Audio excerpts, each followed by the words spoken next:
Com era la teva vida fa 25 anys?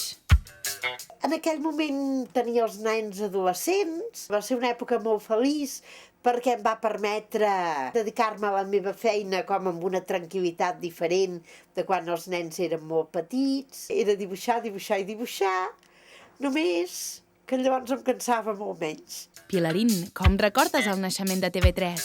Vàrem anar a Bratislava.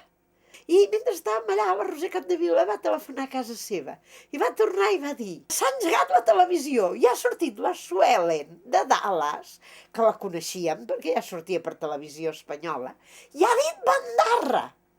I ens va fer tanta il·lusió que hagués dit bandarra perquè, esclar, la Sue Ellen per nosaltres era una pija madrilenya. I què n'esperaves de la televisió en català?